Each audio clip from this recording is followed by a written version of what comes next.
જૂનાગઢના માણાવદરની સરકારી હોસ્પિટલમાં મમતા કેન્દ્ર પાછળ દવા અને ઇન્જેક્શનો સળગાવી દેવાયા નજરે પડતા ચકચાર મચી જવા પામી હતી।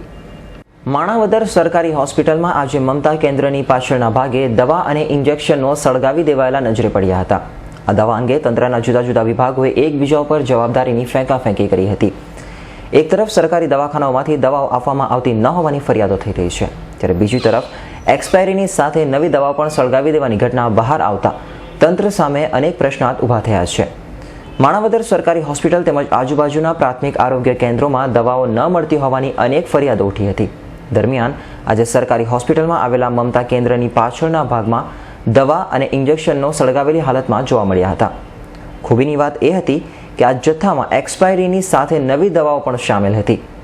એક તરફ દવા અને ઇન્જેક્શનો દર્દીઓને અપાતા નથી, દર્દીઓએ બહારથી ખરીદીને લાવવા પડે છે, ત્યારે બીજી તરફ નવી દવાઓ સળગાવીને સંબંધિત જવાબદારો કૌભાંડ આચરી રહ્યા છે કે કેમ એ સવાલ ઊભો થયો છે। સળગેલી દવાઓ સરકારી દવાખાનાના તબીબ બતાવતા તેમણે કહ્યું હતું કે દવાઓ અમારી નથી, સરકારી હોસ્પિટલમાં દવાઓ સળગેલી છે, આ વાત સાચી છે। સળગાવેલી દવાઓ તેના બેચ નંબરના આધાર કરીએ તો ખબર પડે કે કોની છે, તથા સળગાવેલી દવા સાથે દવાના સેમ્પલ પણ છે તે શંકાસ્પદ હોવાનું જણાય છે।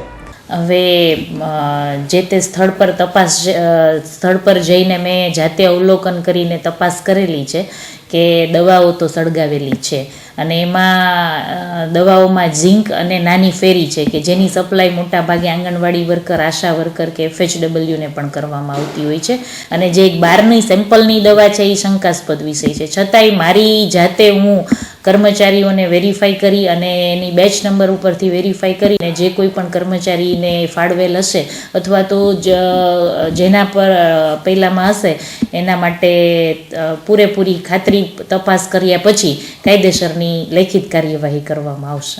આ સળગાવેલી દવા કઈ છે તે કયા રોગના ઇલાજ માટે છે, આ દવાઓ દ્વારા આંગણવાડી અને સ્કૂલોમાં પણ વિતરણ થાય છે। આ અંગે બેન્ચ નંબર તપાસી દવા કોની છે તે તપાસ કરીને જે તે કસૂરવાર વ્યક્તિ હોય તેની સામે ચોક્કસ પગલાં લેવા જોઈએ તેવી લોકમાંગ ઉઠવા પામી છે। Dinesh ગામવા, S9 news, Junagadh.